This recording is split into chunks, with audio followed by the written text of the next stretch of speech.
uvyumvira uti none Mhm. ko ndongerehe amakuru tuzi kandi yo ni umuhutu Mm. wo ku maso yose Eh. sivyo Mm. ndashobora kuvugira ubwoko bw'abanyamulenge kuko ntabuvamwo Ntabwo mvamo ari mu muryango w'abanyamulenge w'abanyamulenge ko bafise imiryango bavamo. Eh, Mm. ari mu miryango y'abatutsi dufira tuvuge da noti Na Nord Kivu. Bullshit. A bullshit. A bullshit. A bullshit.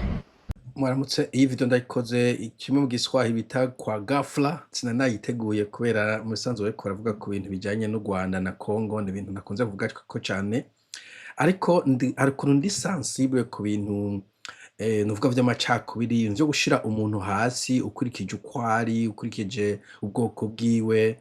Rero numvise uyu muhizi Mbayahaga ari kwifatira mu gahanga umushikiranganje wo mu Rwanda ngo ko ari umuhutu, ngo ntihatse kuvugira ngo abanyamurenge, ngo niyovugira abatutsi, ngo kandi ngo atari mu bwoko bw'abatutsi.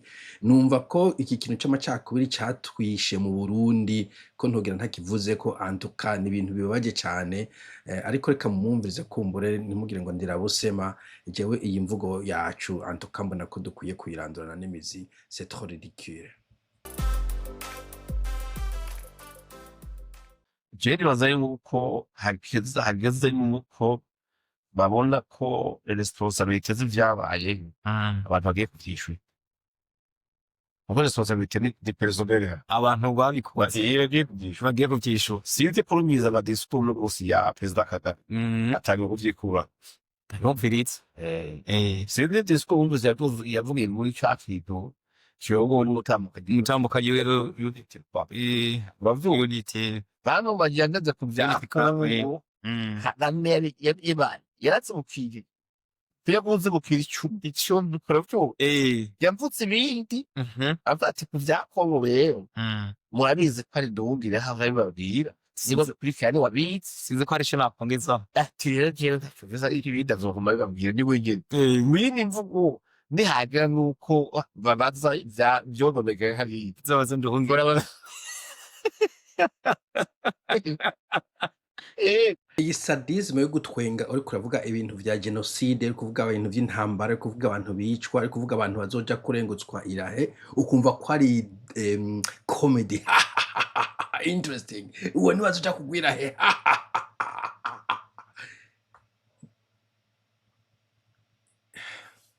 Okay, reka dutangure mu ntango. Ese Mbayahaga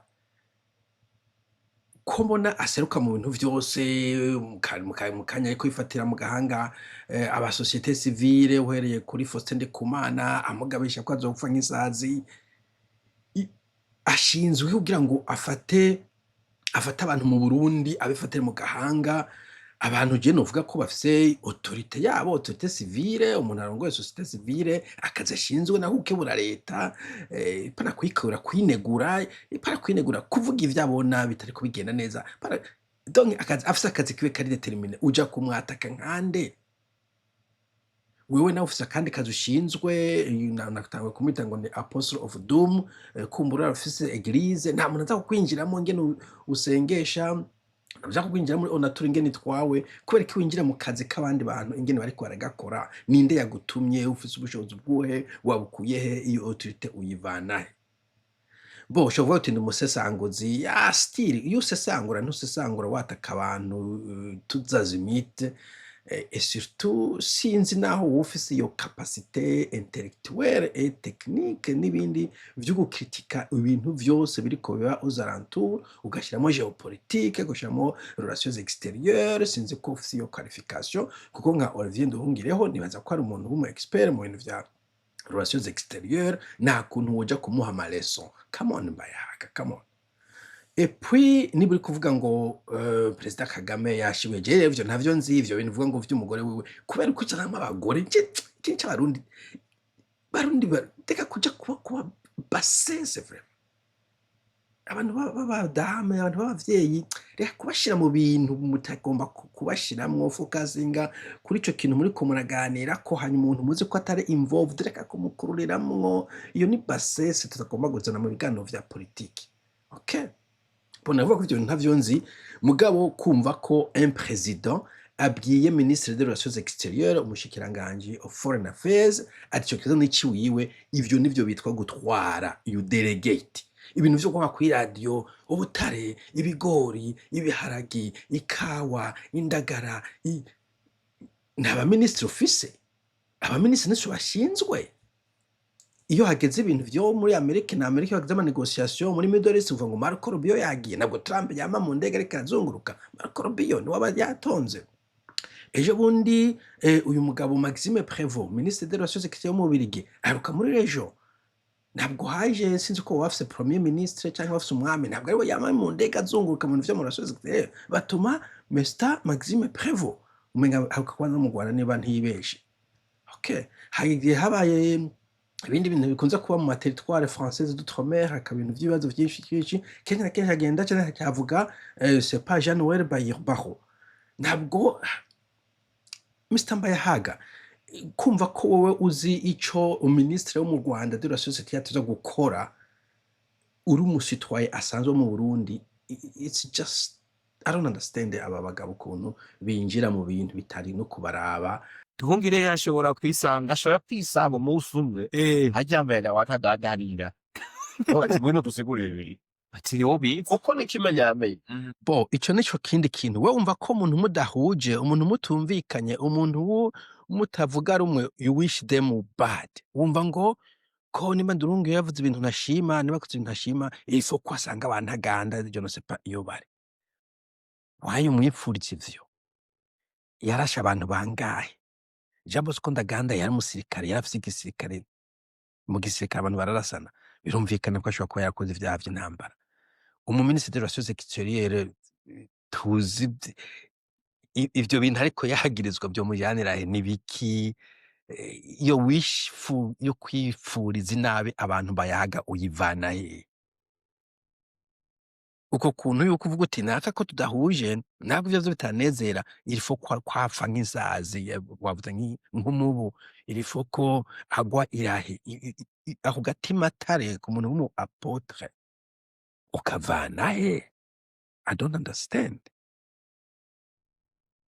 aho yabwiwe umutego muri the miss nubwo yaheretse kuvuga yuko bidashoboka ko aeroport yagomba guvuga kandi ukiyumvira umunyarwanda goma yushikiraga ajejwe imigenderanire y'u Rwanda n'ayandi makuru aza kwiporosa kuri decision ifatwa ku kibuga c'indege kiri mu kindi gihugu mu yindi mvugo yaremeye yuko ari u Rwanda responsable wibera muri kaya karere ka Goma byose nivyo yandekanye yaravyemeje yumva areza vuga ati ubwo ntibikunda encore une fois ivyo yavuze ntavyo nzi ico kibuga c'Igoma ndetse situation yaco ngene abacugura ntavyo nzi mugabo ndavye aho niveau en principe numva ko umushikiranganje w'imibano afise uburenganzira burengeye ubwiwawe bwo kuvuga ku kintu nimba ufise uburenganzira bwo kuvuga ku banyamurenge bwo kuvuga ku banyarwanda kuvuga ku ministre kuvuga kubera iki wumva ko umushikiranganje des relations extérieures we umusumba ko wowe ufise uburenganzira bwo kuvuga ivyo bintu mugabo umushikiranganje w'imigenderanire y'igihugu n'ibindi we atabubasha afise kandi ashobora kuba yavuze ko yabibajijwe kubera yagiye mu nama yari yatumiwe ese we watumiwe donc sinumva ukuntu uri kwibasira umuntu I don't understand sinzi bon je manani basa abantu b'i Burundi kubera bon igihugu cy'iwanje je suis citoyen burundais ico gihe mbonye ikintu nashimye ndakivuga mugabo ibintu byo kwibasira abantu bo hanze bari mu mabanga yabo I don't understand finalmente rero byavyagije uravuga unabwo nuremeye yuko ariko chef w'intambara niko chef wibera muri Kongo muri administration parallele iri muri Kongo c'est-à-dire ibimwe bigomba byose la décision ni Kigali c'est-à-dire ni vyavuga mais uri abatete rumva kari nduhungire kumva nimba president atanga kuvuga yuko ati muramuhanze wumva uzurabe nduhungire je vais le répéter nimba hari ibibazo bijanye n'u Rwanda n'imibano y'ibindi bihugu niwe yagomba guseruka niwe ministre de relations extérieures numva impamvu harundi umuntu yagomba kugenda niba Uburundi hari ikintu gifitaniye vy'ibibazo na Tanzania, niba bafise umushikiranganji w'imibano n'ibindi bihugu niwe yateza kuba abaserukira.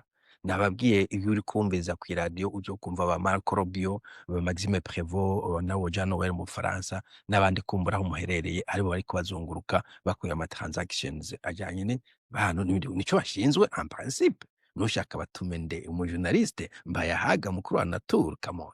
Ibindi bihugu biri organize, ubu mu ministre afise ibintu ajejwe, haba ikibazo c'amagara y'abantu bafise ministre de la santé etc. I don't know. umwami n'umuheto bifora vyose Ehe. tuga hageze kugenda hakagenda umwami gusa tukizigarira Tukisigarira.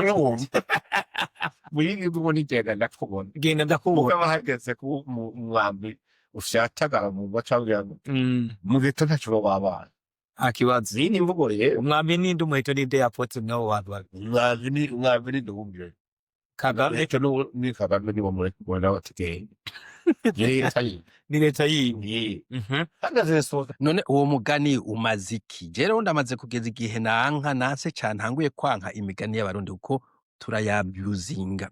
Umurundi yavuze icyo avuga gucira umugani agaca yigira. Umurundi afise inzigo agucira umugani agaca yigira. Kukimu wa disikuru y'iminota 3 kamwe imigani 10-15 kaho kamenya ngo yaterereye iki mu ciyumviro ko nubundi wabifurira kuvuga uti Kagame yatume Nduhungirehe uza guca umugani for what? Ibintu vyo gufobeka kandi utafobetse I don't understand. Je hageze igihe n'ibi bintu vy'imigani ndavyumvise numva just go to the point reka kuzunguruka ivyo ni vyakera nabo nivyo nyene. tabitire ko byatabaye kuri Bosco Daga haragwanye mugabo haragira igihe bati stop uragaze kuri Harekasi Yego. hari ibintu vyononekaye Yanonekaye. abantu bapfuye hari ivyasanga hari ibintu vyamumaguritse bavuze ati rero trose iratangira haterwa wita Ntaganda bose. bamuhamagara i Kigali bati wiga hano ico tubona kuko yaza ngo nje gutora amategeko hise bati niga dusubira hari destination ira Togo ubu rero niye kuraba bisa nuko abantu batanguye gutinya n'ivyo ariko uravuga vya Amerika itanga ultimatum ivuga ati iminsi igaragara ibibazo byaheze sadini abazigeze haca hubugwa amadosiye y'ivyaha vyabereye mu mu ntambara. Abazomi bazumva ni babandi babaye responsable babo. Tuvuge ko Kagame yari karatanga cyangwa se perezida w'u Rwanda nyine cyubahiro perezida mukuru w'igihugu cy'u Rwanda Kagame yari karatanga urugendo Nduhungirehe ti nyamara ibintu bivuze ko biragenda kuko umaze kumviriza kare waho wizi yuko atawe abigera umutwe yavuga nyine akavuga ati jewe hose ndakwica ntayi habindi biganiro nareka ndakwica uravyumva mugo no muzi ati je ntacyo nzi unogenda ati Olivier Nduhungirehe umacane rondo ile Okay. Est-ce que iyo cour internationale itwagwa n'injiji nka mwebwe? Cour internationale ntabwo duma urutoki kuri naka ngo bace bamufata barakora enquête. Hageze ko nyugura kese yo yabanye imurenge bazorondera abantu bose baba involved murenge. Niba Paul Kagame yarabaye involved ntabwo atuma urutoki umuntu wacu bafata unyene. Niba Olivier Nduhungirehe yarabaye ntabwo yazotuma urutoki Mbayahaga. Niba hari umusika wo mu Burundi yagiye gukora ibintu ntabwo azoronka umuntu atuma urutoki. Ntabwo uzokora enquête. Biba ngo harageze ngo ubutigi burageze ngo nabatanga gutuma tumana kwinoki. I don't understand. Wewe ufata ko ayo makuru yoyo arongwe n'abantu b'ibijujwe bashobora kugira enquête zabo. Come on. yabaye porte parole w'abanyamurenge cyumve uti none ko Nduhungirehe amakuru tuzi It's coming. yo no muhutu soko maso yose sivyo ndashobora kuvugira ko hano neza mu Rwanda ndashobora kuvugira ubwoko bw'abanyamurenge kuko ntabumva iyo mu Burundi yashizwe mu biki ari mu muryango b'abanyamurenge ko bafise imiryango bavaho. ari mu miryango y'abatutsi dufite tuvuye da notice na notice da aramajari iyi ni imvugo minisitiri wa affaires étrangères yavuze avuga ivyega igihugu aserukira aserukira ciwe. Okay, nca ngezaho. Ministre des Affaires étrangères jewe nakora ntavyo nomenya mbaye haga kubera jewe nize Esta n'amashuri abiri urangije uw'icumi nibaza ko ntize ibihagije kugira ngo ushobore kumenya ivyo Ministre des Relations Extérieures w'ikindi gihugu arekuriye gukora n'ivyo atarekuriye gukora. Ibo ni jewe mugabo wewe ushobora kuba waraminuje mu bintu vya Relations Extérieures ubizi neza mugabo encore une fois ikintu kibabaje no kuvuga ngo Olivier kumva ari umuhutu w'amaraso yose. What do you mean? Harimo abahutu b'amaraso abiri, harimo abahutu b'amaraso ane. Wamenye gute ko ari umuhutu ko twatavye twari tuzi? Bitwaye iki ko ari umuhutu? Iyo yaba umututsi vyari kuba bifise difference yihe? Iyo bivuga ari umututsi kuri wowe uruvuga uti yaba umututsi it would make sense. Ayo ni amacakubiri inwi. Ministre des Relations Extérieures avuga ku bintu vyo mu Relations Extérieures narawe kavuga ubwoko bw'abahutu n'abatutsi ariko avuga igihugu arepresenta. We kumva ko atovuga kubera ari umuhutu I don't understand mbaye haga. Mbega we kuri kuvuga uri umuhutu n'umututsi uvugira abahutu abatutsi bagutumye ryari? Ko wamuvuga ku bintu vy'u Burundi ukavuga ibintu vya Kongo uri mu bwoko buwe bw'abo bantu uriko uravugira ni bande bagutumye surtout ufise c'est pas ministeri yihe wahawe kuvugira ubwo bundi bwoko uvuga ko representa cyangwa uvuga kuri I don't understand. Asinumva igene wubahuka ukaja kw'iradiyo ngo umuministre w'umuhutu w'amaraso yose sinzi abo bande hakora b'amaraso abiri n'amaraso ane for goodness sake ngo nta bubasha afise kuvugira ngo ubwoko ubu na buriya ngo kubera ngo atari umututsi kubera atari umunyamurenge nta bubasha afise kuvuga why kubera ko umuhutu atovuga n'umushikiranganji après tout n'umushikiranganji ashobora kuvuga igihugu ciwe ashobora kuvugira igice kimwe cy'igihugu ciwe selon situation mugabo we kumva ko umuministre w'umuhutu adafise ijambo sinzi yo ivana vraiment it's very très ridicule kumva ko atovugira abantu sinumve niyo bivana mbega uzi yuko no muri apartheid harimo abantu bari muri ANC b'abazungu bavugira ANC uzi yuko uzobaza abantu bari muri za New Zealand za Amerika za USA za Netherlands mu Bufaransa mu hehe muri England harimo abazungu bagwanije apartheid bavuga ati abirabure bo muri Afrika y'Epfo barakeneye freedom none bagomba kuba abirabure bwo bavugira abirabure bene wabo iyo idiosi y'abarundi ngo umuntu atoko kuvuga atari muri bwoko fulani muyivana he iyo bintu biva he I don't understand. Urashobora kuvugira ubwoko utarimo c'est très normal. Iyo uriko uravuga uri kuvugira une cause ntabwo ikintu cyose ari ubwoko. Abona ikintu cyose ari ubwoko iya une cause. Ejo mbaye haga niwe wasanga abahutu bariko baricwa ntuzunume ngo je ngo ubwo ndi umututsi ngo sinovuga bajya abahutu bavugire.